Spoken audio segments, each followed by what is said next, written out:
Alors pour ceux qui n'étaient pas présents hier, déjà vous avez eu tort. Vous avez raté plein de bonnes choses parce on a parlé de santé, on a parlé de maritime, l'IA dans le maritime, on a parlé d'un point sur la recherche. Il y a eu plein de retours d'expérience de l'école Microsoft IA également qui ont été pilotés par l'excellent Stéphane Jamin.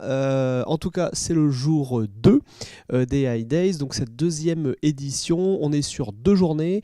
Encore sur cette journée, on aura une dizaine de sessions en parallèle, en distanciel, avec ici en plateau télé au sein du bâtiment totem de la French Tech au Capucin ou en mode webinaire. Donc il y en aura également pour tous les goûts. On va parler d'industrie, on va parler d'IA, on va parler de souveraineté, on va parler d'éthique, on va parler des métiers autour de l'IA. Vous n'aurez que des bonnes raisons de rester avec nous toute la journée. Je vous rappelle que toutes les sessions sont gratuites et seront accessibles également et donc évidemment en live maintenant.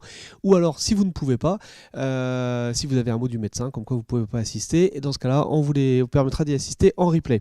Je rappelle que pour cette édition, cette édition est rendue possible par à la fois nos financeurs publics qui financent l'action French Tech, je pense notamment à la région, à l'Europe, à nos différentes agglos, et évidemment à nos sponsors et partenaires, Capgemini, Crédit Agricole, Arkea, Izen et l'école Microsoft IA. Voilà, merci à toutes parce qu'on a une belle dynamique collective avec plein de différents animateurs qui ont pris en charge les différentes sessions, donc c'est ce qui fait la richesse de l'événement. Une fois que je vous ai dit ça, je vous rappelle que donc des sessions toute la journée, ça je vous l'ai dit, et on va démarrer dès maintenant avec la première session où on va parler de souveraineté, le cloud souverain, avec la présence d'OVH. C'est Guillaume qui est avec nous sur cette session, et on aura Horacio qui sera présent également avec nous sur les questions-réponses en fin de session. On a une petite intro qui m'a été préparée, comme ça permet d'introduire le sujet pour les personnes qui connaissent un peu moins. Dans la bataille du cloud, de la donnée et de l'IA, beaucoup pensent avec fatalité que le match USA versus Chine est plié et que l'Europe restera sur la touche, mais il n'en est rien, car des irréductibles français, dont une petite start-up créée à Roubaix en 1999 fait de la résistance et est devenue une de nos premières licornes nationales. Elle vient donc mettre la zizanie, propose une alternative à cette fatalité. De revendeurs de noms, d'emails, d'hébergeurs low cost, OVH est devenu en à peine 2 décennies un fournisseur d'infrastructures complet pour entreprises de toute taille et le champion de la souveraineté de données, et maintenant une plateforme alternative crédible aux GAFAM de services d'IA. OVH et Brest ont des liens forts puisque Brest a été le premier site d'OVH en dehors de Roubaix, bénéficiant du vivier d'étudiants informatiques de l'écosystème brestois, et emploie aujourd'hui plus d'une centaine de collaborateurs sur le site, dont Horacio González, le plus breton des Espagnols qu'on retrouvera tout à l'heure, et Guillaume Salou, directeur de l'IT AI d'OVH. On est heureux de vous accueillir, et donc on va découvrir sur cette session l'offre d'OVH, la philosophie sur cette question de souveraineté. On a été bon, Guillaume, sur l'intro? C'est parfait. Oui. Très bien. Je vous laisse la main et je reviens tout à l'heure pour la partie questions-réponses en fin de session. Très bien, Okay. merci. Alors on va commencer en fait par une introduction aussi sur le sujet par Horacio. Malheureusement il n'a pas pu être là en ce moment, mais on le verra tout à l'heure. Donc il a préenregistré une petite vidéo que vous allez pouvoir voir. Bonjour tout le monde. Si vous êtes en train de regarder cette vidéo, c'est qu'à cause d'un retard d'avion, je n'ai pas pu être disponible pour faire cette présentation en live. Je suis sincèrement navré. Bon, sans plus de délai, je vais démarrer. J'ai beaucoup trop de slides pour les 10 minutes que je suis censé parler. Laissez-moi d'abord me présenter. Je m'appelle Horacio González. Le petit accent que vous arriverez peut-être à percevoir si vous vous concentrez, bien de fait que je suis espagnol, et malgré plus de 20 années à Brest, l'accent ne part pas. Ça tombe bien, moi non plus. Je suis leader de la partie Developer Relations de OVH Cloud et je suis aussi assez impliqué dans l'écosystème des développeurs de Finistère avec les meetups, l'organisation de conférences, etc., etc. Et OVH Cloud, j'espère que vous nous connaissez. On est un des leaders mondiaux de hosting et cloud. On est d'ailleurs les seuls européens dans le top 10 mondial. Nous sommes présents partout dans le monde. On a 30 data centers. Et ce qui est très important pour Brest, nous sommes implantés à Brest depuis beaucoup d'années déjà. C'était notre premier bureau au Roubaix. Donc, il y a plus d'une centaine de personnes dans nos bureaux brestois et on recrute. Je laisserai mon collègue Guillaume vous parler de ça plus tard. Donc, l'année dernière, j'avais déjà raconté la première partie de cette histoire, mais malheureusement, ce n'était pas filmé. Donc, laissez-moi récapituler certaines des choses que je vous disais. On va voyager dans le temps. Voyager à une époque où on était tous plus jeunes et surtout où Internet était plus jeune. À cette époque-là, la donnée, c'était une ressource rare, une ressource chère. Ça, c'était mon premier PC il y a 30 ans, plus de 30 ans maintenant, je pense. Oui, plus de 30 ans. Et il avait des disques, ces petits disquettes qu'il y a là, avec 360 kilooctets. Ça, c'était la capacité qu'il y avait. Ça, c'était un disque dur des années 80, 40 mégas, 40 000 dollars. Je vous laisse calculer les prix. Les choses ont beaucoup changé. On a maintenant tous des dizaines de gigas ou des centaines de gigas dans la poche. On a eu des data centers qui ont remplacé les grands mainframes d'avant. Et maintenant, dans chaque data center, on va nous parler de combien de pétabytes de capacité il y a. Mais du coup, c'est que quand on parle de milliards d'euros, le cerveau humain n'est pas bon pour calculer ça. Est-ce que vous savez qu'est-ce que c'est un pétabyte? Ok, un pétabyte, c'est 1000 terabytes. Ok, et 1000 terabytes, c'est 1 million de gigabytes. Imaginez combien de ces disquettes que je vous disais tout à l'heure, ça fait tout ça. En fait, la production de données dans le monde est vraiment devenue exponentielle. L'année dernière, pour donner une idée, on a produit 44 zettabytes. Attends, on nous a parlé de pétabytes tout à l'heure. Un zettabyte, c'est 1 million de pétabytes. 1 million de ces pétabytes qui étaient déjà 1 million de gigas, donc 1 milliard de gigaoctets. Oui, ça fait beaucoup de données. Comment est-ce qu'on les produit? La réponse est à base de photos de petits chats, ou presque. Chaque minute, il y a des centaines de milliers de tweets qui sont envoyés, des milliers de photos envoyées sur Snapchat et des millions de recherches Google. Je ne parle même pas du nombre de minutes de vidéos YouTube produites chaque minute. Donc, effectivement, on est dans une société qui aujourd'hui, il produit énormément de ces données-là. Après, toutes les données ne sont pas pareilles. Vos chères photos de chats sont peut-être pas aussi importantes que vos relevés de comptes bancaires. Mais la question critique pour moi, c'est à qui appartiennent ces données? Qui peut y accéder? Qui peut les monétiser? Basiquement, qui contrôle ces données-là? Qui a cet anneau unique pour décider qu'est-ce qu'on fait de ces données? Et surtout, n'oubliez pas quel est le risque. Parce que la donnée, aujourd'hui, elle est précieuse. Tout le monde est plus ou moins d'accord sur ça. Mais quels sont les risques? Le premier que tout le monde pense, c'est on peut me piquer mes données. Bon, si, c'est un risque important. Un autre risque, c'est on peut piquer mes données pour les utiliser contre moi, faire mieux que moi ce que j'ai fait, avoir de l'intelligence économique. On peut me les verrouiller, me mettre un ransomware, m'empêcher d'accéder à mes données ou simplement les effacer pour que je ne puisse pas continuer mon business. On peut les modifier, ça c'est plus subtil, de façon accidentelle ou pas, de façon à que mes données, ils me font prendre de mauvaises décisions ou ils me font arriver à de mauvaises conclusions. On peut me couper l'accès à mes données. Si mes données sont dans le cloud et Internet tombe, je n'ai plus de données. On peut avoir aussi des risques externes. Type, mes données sont hébergées dans un autre pays et tout d'un coup, il y a un conflit, je n'ai plus accès à mes données. Ou des risques géoéconomiques. Mes données sont dans d'autres pays et il y a une guerre commerciale avec cet autre pays. Du coup, je peux avoir des problèmes pour utiliser mes données ou pour y accéder.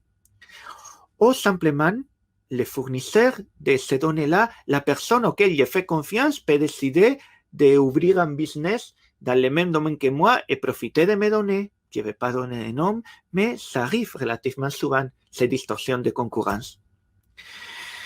Mais aujourd'hui, un autre risque important, c'est le risque de quelle juridiction, quelles règles s'appliquent à mes données. Et là, c'est encore plus subtil. En définitive, on parle de la souveraineté des données. Parce que la souveraineté des données va nous dire de facto qui contrôle mes données. Et une fois qu'elle nous dit qui contrôle mes données, ça va nous dire comment on peut les utiliser. La donnée a une valeur. Il y a une valeur commerciale, il y a une valeur légale, mais il y a aussi, elle peut être utilisée pour plein de choses. Certaines sont bonnes, l'autre sont beaucoup moins. La donnée est tout sauf neutre. Ça a une valeur économique, on a déjà dit, ça a une valeur stratégique. Pourquoi? Parce qu'il est la clé de l'indépendance, il est la clé de l'indépendance économique, il est la clé de l'indépendance stratégique. La connaissance et le pouvoir, on dit ça depuis des millénaires, Mais avec la donnée, c'est encore plus vrai. Et donc, la souveraineté des données, c'est l'idée que la donnée, elle a des règles qui émanent de l'endroit où cette donnée-là est collectée et qui nous dit qu'est-ce qu'on peut faire de chaque donnée. Pourquoi c'est ça important? Parce que, comme Snowden nous a dit, on n'a peut-être pas tous la même vision de qu'est-ce que c'est normal, éthique ou bon de faire avec la donnée et qu'est-ce qu'on peut laisser à d'autres personnes faire. Le Cloud Act aux États-Unis, par exemple, il nous dit que le gouvernement américain a le droit d'accéder à toute donnée d'une compagnie américaine, qu'il soit hébergé aux États-Unis ou pas. Et tout ça selon certaines lois qui sont très différentes de celles qu'on est habitué en Europe. Parce que l'Europe et les États-Unis ont des visions radicalement différentes de la donnée. Nous, en Europe, on est plus du côté de la vie privée, de la protection de la donnée, de la protection des individus via la protection de la donnée. Aux États-Unis, c'est plus une vision mercantiliste de la donnée.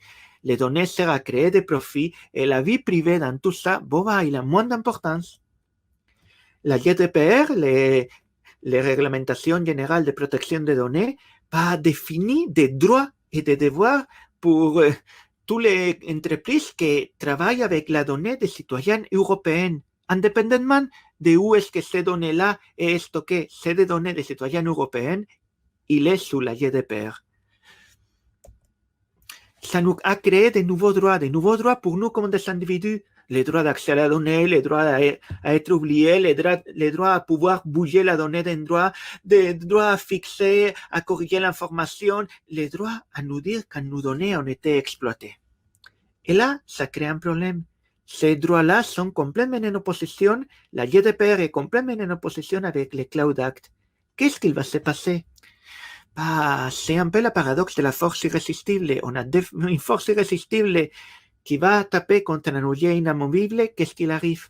La réponse, c'est on ne sait pas concrètement. C'est un processus en cours et ça, c'est pas bien. Donc, la souveraineté de la donnée, c'est un sujet compliqué. C'est un sujet compliqué et surtout dans les clouds. Après, pour chaque type de service dans les clouds, le sujet est différent. Pour des services SaaS, quand on utilise un Twitter, un Snapchat, un Gmail, c'est compliqué. Pourquoi? Parce que qu'est-ce qui se passe quand j'accède depuis l'Union européenne à un service qui est aux États-Unis via un VPN qui est par exemple au Royaume-Uni avec le Brexit? C'est compliqué à nouveau. Et comment les protections de la GDPR s'appliquent à ce type de cas? Par exemple, le cycle de vie des données, au droit à l'oubli.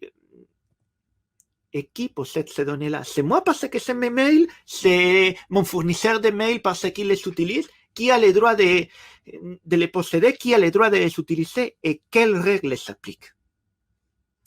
Est-ce que la donnée est sécurisée? Est-ce que je vais être informé s'il y a un problème avec ces données-là? Toutes ces questions-là compliquent l'utilisation des software as a service. Après, dans les marchés de cloud comme infrastructure as a service, les instances dans les clouds, les plateformes de cloud, les choses sont un peu mieux. Parce que là, vous êtes en train d'utiliser vos propres services qui sont dans les clouds. La seule chose qui n'est pas à vous, c'est la plateforme.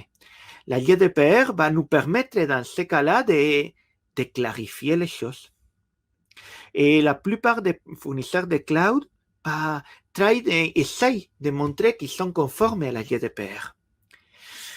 Même si souvent, il y a une différence subtile entre être prêt pour la GDPR ou être compliant, ou être en accord avec la GDPR. Mais en général, les choses vont dans un meilleur sens. Mais il ne suffit pas de déclarer « Je suis la GDPR, la souveraineté mes données ». Il y a des façons bien subtiles aussi de vous enchaîner avec les données. C'est le vendor locking. L'idée, c'est qu'une fois que tu as un fournisseur de cloud, tu vas lui faire confiance et tout est plus simple si tu décides de faire les choses de la façon comme ton fournisseur de cloud te suggère. Basiquement, c'est cool d'avoir donc un seul fournisseur de cloud pour tout contrôler, non? Bien, qu'est-ce qui pourrait mal se passer? Surtout avec des données qui sont très, très stratégiques. Qu'est-ce qui pourrait mal se passer? L'idée, c'est pas trop grave si je suis pas content de mon fournisseur, je peux toujours partir, c'est la magie des clouds. Et c'est là que le vendor lock-in pose un souci. Le vendor lock-in, c'est une façon subtile de nous enfermer. C'est nous enfermer via la technologie. C'est nous enfermer en nous donnant des solutions qui sont privatives à ces fournisseurs de cloud, faciles à utiliser, agréables, mais que les jours où on veut partir, on a oublié de changer tout notre système d'information. C'est ce qu'on appelle les vendor locking techniques, en utilisant des API propriétaires, des produits propriétaires, et donc qui sont disponibles seulement sur ces cloud providers. Un autre vendor locking encore plus utile, c'est le vendor locking basé sur les coûts, sur les prix de transfert de données. Ça veut dire que les jours où vous voulez partir, oui, vous avez la porte ouverte, par contre, vous allez payer X euros les gigaoctets qui sortent de votre serveur. Donc, basiquement, ça décourage énormément l'idée de migrer à un autre fournisseur. Cette stratégie-là permet à des fournisseurs de cloud de retenir leurs clients, même quand ça pourrait être dans leur intérêt d'aller voir ailleurs. Qu'est-ce que je peux faire en tout ça? On nous a parlé des risques, de la souveraineté, de vendor lock-in. J'arrête les clouds, j'arrête l'informatique complètement et je me mets à élever des chèvres dans les larsacs. Bon, s'en aller à ces extrêmes-là, peut-être simplement réfléchir.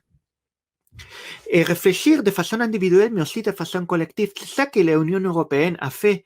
Et c'est ça qu'en Europe, il y a des entreprises qui font. Et je dis qu'ils font parce qu'il y a nous, OVH Cloud, mais on est loin d'être les seuls.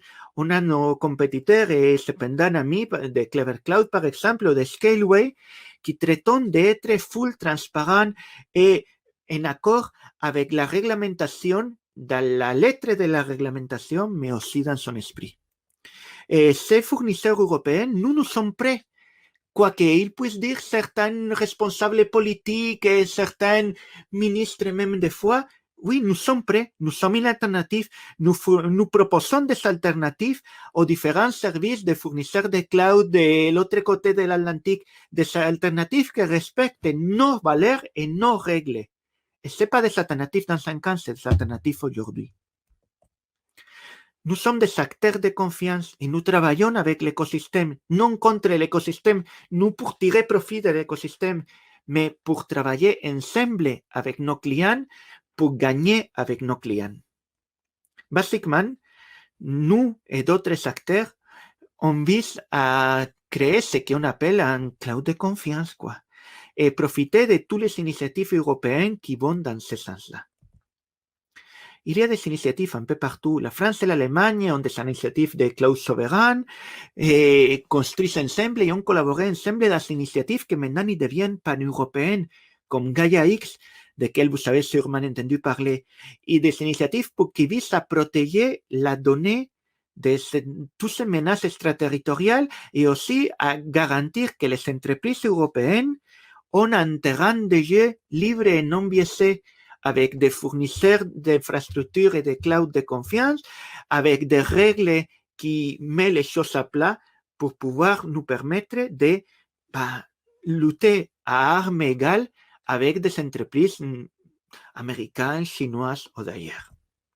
L'initiative Gaia X, c'est un de ces éléments-là, pas seul, mais ça montre qu'il y a enfin une volonté transnationale avec des acteurs gouvernementaux, avec des acteurs privés pour réussir à aller dans ce sens-là. Donc tout ça, c'est des sujets qui sont tout sauf philosophiques, sont très réels, ça affecte à notre vie de tous les jours et ça affecte à la vie de nos entreprises. La donnée a des enjeux et nous, surtout nous, en tant que personnes qui gravitons autour de l'informatique, nous avons le devoir d'y penser. Qu'est-ce que ça veut dire pour nous? Nous avons besoin de penser comment on va créer ces données-là, comment on va les utiliser, comment on va les protéger, comment on va les mettre à disposition de la meilleure façon possible, bref, comment on va gérer. Ok, mais vous dites, ben oui, c'est très bien pour les gens qui font peut-être des big data, mais moi, je fais de l'intelligence artificielle, c'est peut-être pas si important pour moi. Bien, je pense que dans le cas de l'AI, c'est presque pire. L'intelligence artificielle est de la donnée. Il utilise énormément de données en entrée, il produit énormément de données de sortie, mais en plus, ces données-là, c'est des données vraiment sensibles, parce que c'est des données qui ont un énorme potentiel pour affecter la vie des gens. C'est des données avec lesquelles on peut faire beaucoup de bien, mais beaucoup de mal aussi. Et qui possède ces données-là? Mais à tous les niveaux, qui possède les datasets que vous utilisez pour entraîner vos modèles? Qui possède les modèles que vous utilisez? Et les résultats? Qui peut tirer profit de ces résultats-là? Qui contrôle comment ces données, ces modèles, ces résultats sont utilisés? Et qui contrôle comment les décisions peuvent être prises avec ces données-là de l'intelligence artificielle? Si vous n'avez pas réponse à toutes ces questions-là, c'est que quelque part, il y a un problème. Donc, ce que j'essaie de vous dire ici, c'est effectivement la intelligence artificielle est super importante, mais n'oubliez jamais de mettre en clair les réponses à toutes ces questions-là avant de l'utiliser dans la vraie vie. Et nous, côté OVH Cloud, quelle est notre stratégie par rapport à la donnée et à l'intelligence artificielle? Bah, c'est en accord avec tout le reste de nos valeurs et notre culture d'entreprise. Ça fait partie de notre engagement avec nos clients. La première chose, c'est nous sommes ce qu'on aime dire un smart cloud, avec un jeu de mots assez sympathique, mais qui est tout sauf de marketing. C'est vraiment nos core values, nos valeurs. On vise à être un cloud simple, utilisé, être multilocal, à être présent là où nos utilisateurs sont et à respecter scrupuleusement les lois et la façon de faire de ces endroits-là. Nous sommes un cloud qui se veut accessible. On croit que la technologie doit être mise dans la main de tout le monde à un prix acceptable. Nous, on est réversible. Nous n'aimons pas les vendor lock-in. On ne va pas nous enfermer nos clients. On veut que les jours où les clients veulent partir, ils puissent le faire en toute transparence, en toute facilité. Et nous sommes un cloud transparent à plein de niveaux, y compris sur les prix. Nous, on n'a pas de coûts cachés, de coûts de trafic ou quoi que ce soit pour décourager nos clients de partir. Et cette partie-là sur les vendor lock-in est très importante parce que nous croyons vraiment qu'essayer de retenir les clients va contre nos valeurs. Donc, c'est pour ça aussi que nous sommes à fond autour des technologies et des standards ouverts. D'un côté, parce que nous sommes utilisateurs d'open source. De l'autre côté, parce que nous croyons dans la philosophie open source. Ensuite, parce que nous construisons nos produits sur de l'open source. Et finalement, parce que nous ne nous limitons pas à utiliser l'open source, à profiter de l'open source, nous contribuons aussi à l'open source. Et cet engagement autour des logiciels libres, ça va main dans la main avec cette idée-là de rendre la liberté à nos clients. Et nous garantissons à nos clients que nous n'allons pas devenir leurs compétiteurs demain en allant sur le segment de marché. Nous ne sommes pas là pour être les concurrents de nos clients. Nous sommes là pour construire avec eux, co-construire avec eux et gagner avec eux. Si ton fournisseur de cloud demain, il peut devenir ton concurrent sur ton marché principal et qu'il y a un problème. Et vous savez que certains fournisseurs de cloud font et ont fait et feront ça. Avec nous, la idée est claire. Nous voulons aider à notre écosystème à aller vers l'avant et de cette façon-là, aller vers l'avant nous aussi. Nous croyons que la technologie doit être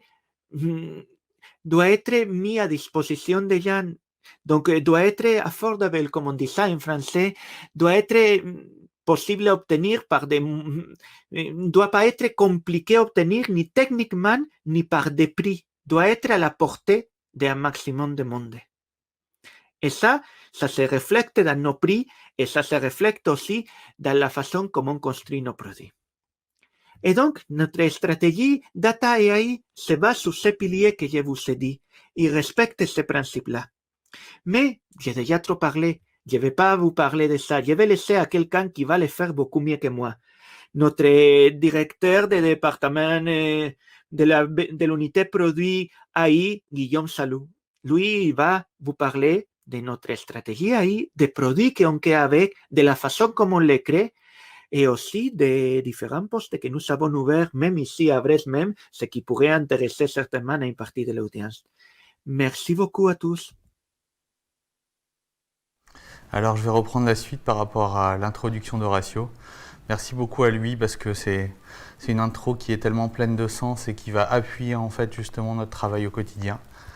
Alors Horacio a déjà présenté OVH Cloud, on ne va pas revenir là-dessus. Moi je vais plutôt rentrer en fait dans notre stratégie IA et comment on la construit et autour de quoi.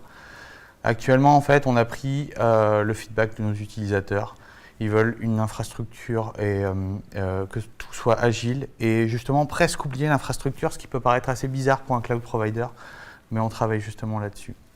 Ils veulent que ce soit sécurisé, ils veulent garder aussi le contrôle sur les coûts. C'est exactement le reflet de ce que vient de dire Horacio et c'est ça en fait qu'on a en tête quand on construit un produit ou un ensemble de produits tel qu'on le fait dans l'IA. Alors, on a identifié en fait 2 types d'utilisateurs principalement. Moi, j'en vois à peu près 3, mais après, c'est plutôt dans le détail en fait qu'on voit ça. Alors, premièrement, en fait, ce sont des personnes qui vont faire de l'IA, qui vont travailler, qui connaissent en fait l'IA. Donc, c'est la typologie, et j'ai noté A. C'est une façon de les identifier. Et on a une autre typologie d'utilisateurs justement qui vont eux s'appuyer sur l'IA sans pour autant en fait connaître les subtilités, avoir les compétences en fait qui leur permettent d'avancer, mais cependant ils peuvent utiliser en fait des solutions se basant sur l'IA. Par exemple, si je veux entraîner un chatbot ou si je veux entraîner un algorithme en fait qui va analyser la fraude, justement derrière ça va se baser sur du machine learning ou de l'intelligence artificielle. Alors, je vais rentrer un peu plus dans le détail en fait de comment on structure cette offre et comment en fait on structure nos produits, une approche un peu plus technique. Et puis après en question-réponse, si vous voulez descendre dans la technique, ce sera avec grand plaisir parce que c'est mon quotidien. Moi, je suis plutôt là justement dans une logique d'abstraction et d'expliquer comment on construit tout ça. Alors tout en bas, en fait, la couche qu'on a choisie nous comme étant la couche de base, c'est du public cloud. Par-dessus, en fait, on a créé ce qu'on a appelé AI Solutions, ce qui va permettre en fait de répondre aux besoins des clients ou des utilisateurs identifiés à justement ces data scientists qui connaissent les frameworks, qui connaissent Jupyter Lab et justement qui peuvent se débrouiller un peu par eux-mêmes dans cet écosystème.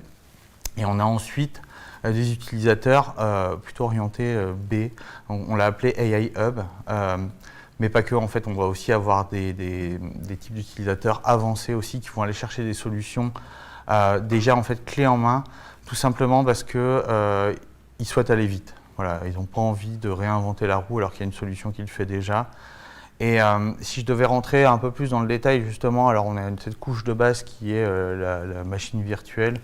Ensuite, en fait, on a une couche d'orchestration en fait, qui permet de démarrer, par exemple, des notebooks ou des jobs d'entraînement. Et ensuite, on est plutôt sur une plateforme SaaS orientée solution. Justement, je vais prendre des exemples par la suite. On va rentrer dans le détail plutôt de la partie AI Solutions avec un exemple concret, en fait, et un de nos clients. C'est l'ESA, je pense qu'il est assez connu par tout le monde. C'est l'Agence spatiale européenne.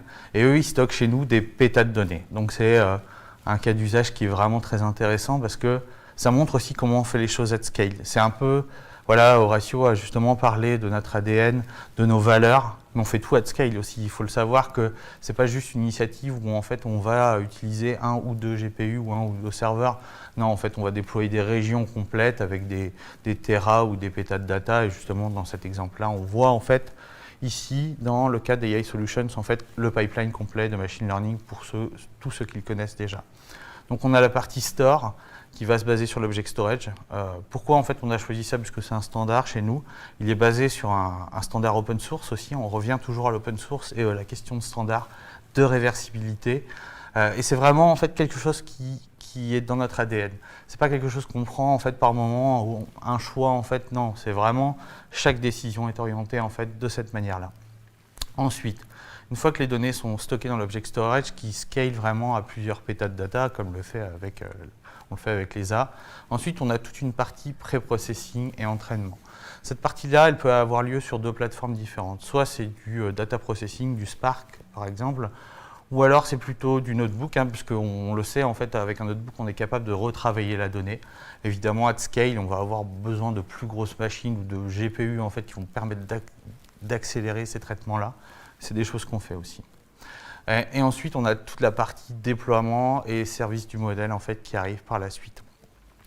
Un petit mot justement sur la partie notebook. En fait, on utilise actuellement Jupyter Lab. On pourrait justement se dire OVH exploite un peu la fondation Jupyter, et non pas du tout. En fait, on travaille main dans la main avec eux. J'en suis très très fier.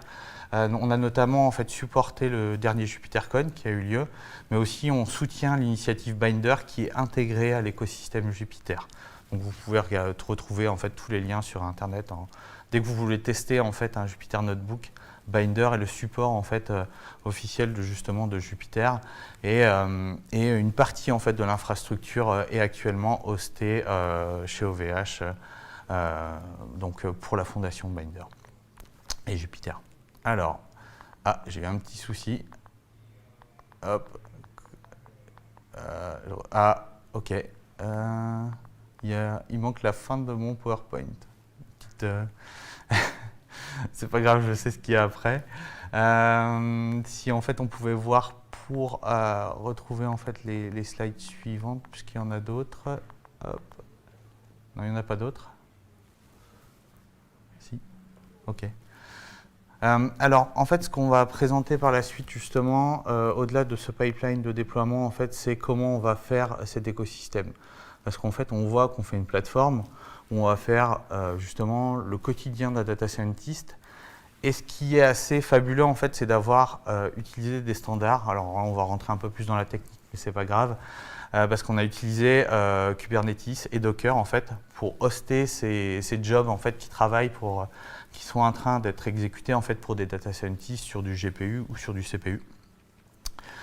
Hop, on va réessayer. Ah bah voilà, fabuleux, c'est celui-là. Et justement, on arrive en fait dans cette partie-là où justement en fait j'explique que les frameworks en fait sous-jacents, on a choisi Kubernetes et Docker, et que par-dessus en fait on est capable de faire tourner des solutions telles que celle de Kili Technologies, en fait qui est une solution de labeling, ou encore celle de Pixelia, en maintenant justement l'utilisation de standards. En fait. C'est assez fort parce que ça nous permet en fait de faire tourner les workloads de nos clients de manière totalement transparente et réversible, et en plus d'onboarder nos partenaires de manière encore transparente. Alors, justement, en fait, on voit toute cette logique en fait, qu'on est en train de mettre en place. C'est clairement en fait, de l'abstraction. On est en train d'abstraire en fait, la couche de compute, en train d'abstraire en fait tout ce qui est driver, NVIDIA, spawn de plusieurs machines, corrélation avec le storage, je veux charger plusieurs terras de data, on l'abstrait au niveau AI Solutions, et au niveau hub, on va encore abstraire justement cette complexité pour nos partenaires et aussi pour nos utilisateurs. Comme ça, en fait, ils vont avoir le choix entre une solution qui est soit plus orientée data science et personne qui connaît, ou alors une solution en fait clé en main qui permet d'adresser un use case directement.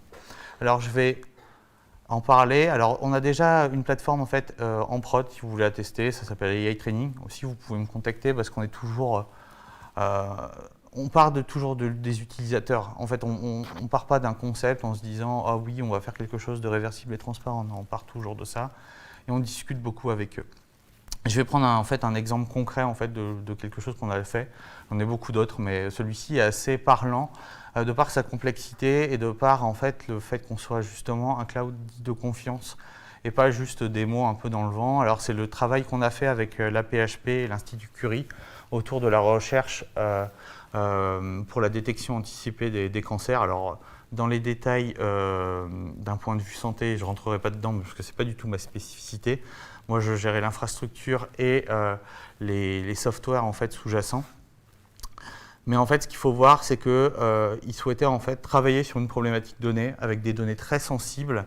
Ils souhaitaient en fait que les équipes qui allaient travailler, telles que des startups, des PME, allaient en fait travailler sur ces données, mais ne pouvaient pas exfiltrer les données. Voilà, il y avait une notion de confiance. Déjà, en fait, ils nous ont fait confiance en fait, en stockant leurs données sur notre object storage, parce qu'on est certifié et justement parce que justement on s'engage à ne pas accéder aux données.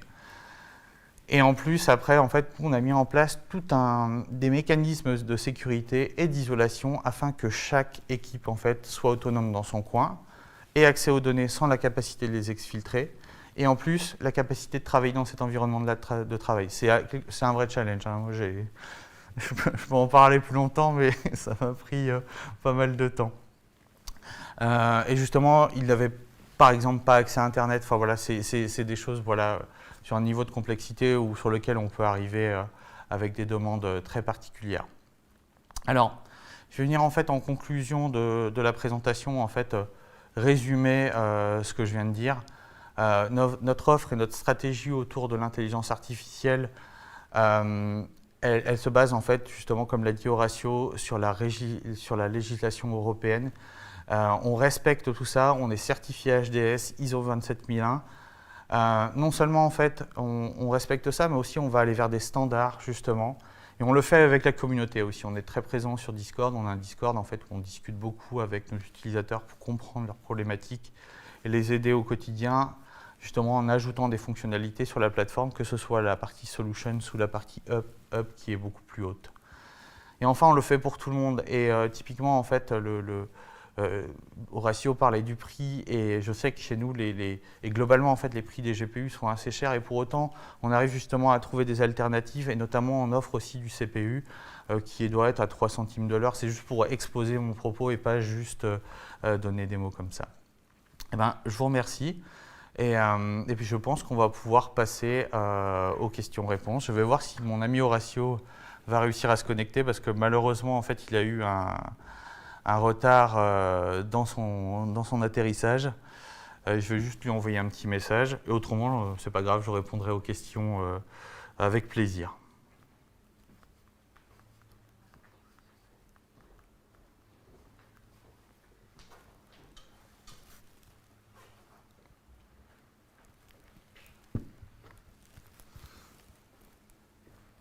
Il n'y a pas de questions ? Non, il n'est pas connecté. Ok, bah zut, il n'a pas réussi alors à se connecter. Bon, on aura essayé, mais c'est pas grave. Je peux en répondre en tout cas aux questions. Je connais bien OVH, ça fait 6 ans que j'y travaille. Ah oui, d'ailleurs, j'en profite. Après avoir présenté tout ça, en fait, on continue en fait de développer nos offres, comme vous l'avez vu, et en plus, on embauche en fait. Donc là, je peux en plus parler des profils, parce que j'en profite. Nous recherchons actuellement des développeurs Go assez avancés pour justement soutenir en fait le développement de cette plateforme en fait sous-jacente. Je ne suis pas rentré dans les détails de comment elle fonctionne, mais c'est assez complexe en fait. Et cette complexité, elle est là pour abstraire justement la complexité qu'il y a derrière en fait le cloud, le stockage, les GPU, les drivers, la sécurité, le partage des données. Enfin voilà, tout ça, j'ai cherché justement à l'abstraire au maximum, et c'est pour ça en fait qu'on développe ça, et j'espère un jour pouvoir open sourcer cette plateforme.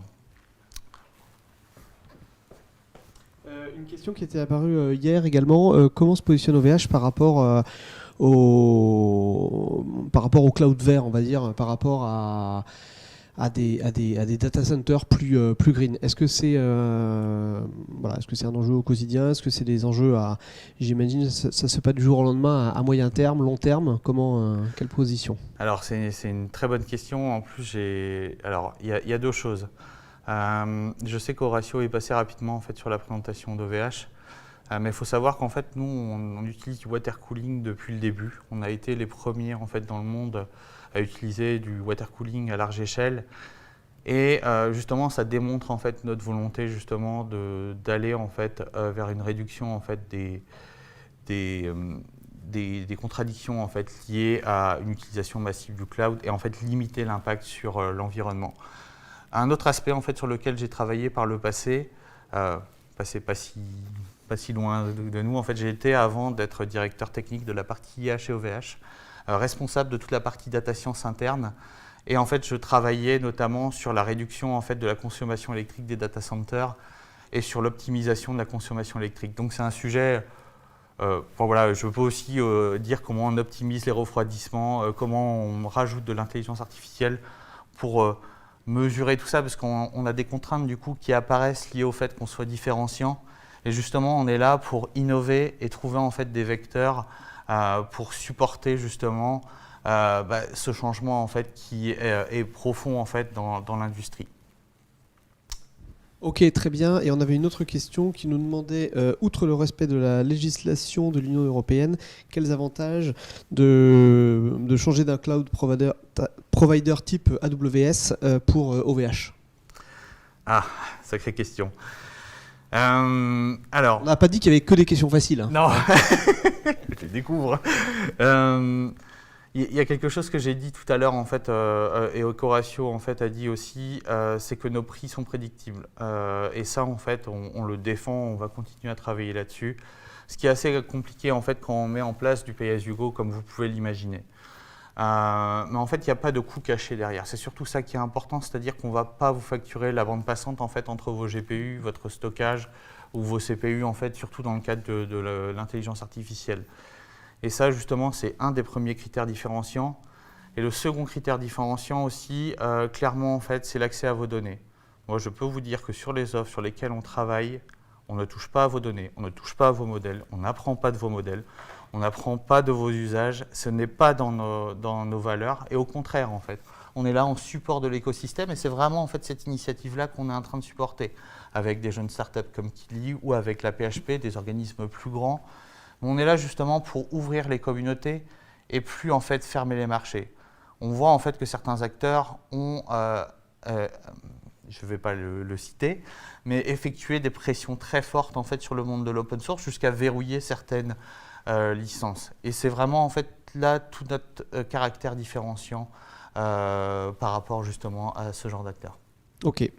Volonté d'ouverture et dans votre philosophie. Et il y avait la question qui allait avec la dernière, qui je pense complétait la dernière, qui était: n'y a-t-il pas un manque de services qui force à utiliser des solutions alternatives ? Si. Et je pense qu'effectivement, jusqu'à il y a quelques années, c'était le cas. Et maintenant, je dirais que je viens d'en faire l'exemple, en fait.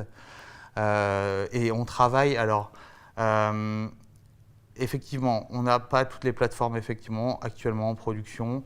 On est en train d'y travailler. Mais en fait, la base qui est demandée est celle où les data scientists peuvent itérer. Ça, on l'a et c'est en production, ça fonctionne. C'est at scale, on a plein de différents utilisateurs, des startups, des grands groupes. Et c'est, voilà, on est arrivé, on a énormément travaillé. Enfin, moi, je suis très, très, très fier du travail qui a été effectué par mon équipe. Et on va continuer, en fait, cette initiative-là. Eh bien, très bien. Une dernière question encore. Pensez-vous un jour intégrer une offre gratuite pour la découverte de vos services, notamment sur les VM avec GPU ? Alors, oui. Et alors, je vais dire une date. Je m'avance beaucoup. Ah oui, alors, des annonces fortes. Oui, tout à fait. Là, c'est vrai que c'est une grande première. Alors, j'espère, dans la semaine du 12 juillet, lancer une nouvelle offre qui va s'appeler Notebooks, qui est en fait le pendant d'AI Training. Il faut voir que AI Training, en fait, je ne peux pas rentrer dans les détails techniques, mais c'est du job as a service, c'est-à-dire qu'on lance un job qui a un Jupyter Notebook ou un Visual Studio ou un algorithme qui se lance en train en background, où on peut se connecter en SSH, on peut tout faire. Sauf que ce degré-là, en fait, en discutant avec nos utilisateurs, on s'est rendu compte que c'était trop compliqué et que certains voulaient juste un notebook, le configurer, choisir le framework, la version, et appuyer sur un bouton et ça se lançait. Et on lance ça la semaine du 12 juillet. Alors je m'avance un peu parce qu'il y a encore des petites choses en cours de développement et on va offrir en fait à tous nos utilisateurs, c'est dans notre ADN en fait, 70 €, si je ne dis pas de bêtises, là je dis toute mémoire, en fait de vouchers en fait, qui permettent de tester l'offre. Et justement, ce sera un parfait exemple de ce qu'on fait. Et je pourrais aussi parler de Mongo, mais la question c'était sur les GPU. Bon, bah, très bien, merci. Peut-être dernière question, moins technique, mais le choix de Brest qui a été fait après Roubaix, donc on l'a dit tout à l'heure en ouverture, première ville française après Roubaix pour un site. Après, il y en a eu d'autres. Mais c'est lié à quoi ? C'est lié à la qualité des écoles d'ingénieurs, c'est lié à justement à la qualité de l'écosystème, c'est lié à, je sais pas moi, à la température ambiante pour. Alors, ça joue sur quoi ? Il y a plusieurs choses.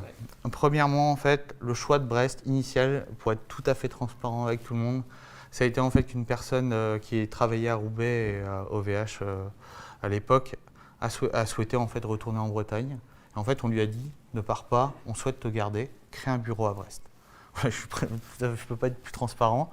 Donc c'était plutôt un choix en fait qui s'est fait en fait de manière très simple. Par contre, on est en quelle année là, OVH à Brest? Alors moi je suis arrivé il y a 6 ans. Ouais. Je pense qu'on devait avoir, c'était il y a 8 ans, Ouais, 7-8 ans à okay. peu près. Du remote avant l'heure. Ouais, alors par contre le choix de développer cette activité-là, qui est quand même quelque chose de différent que d'avoir juste une dizaine de personnes à Brest, là en fait c'est effectivement parce qu'on a un vivier en fait qui est formidable.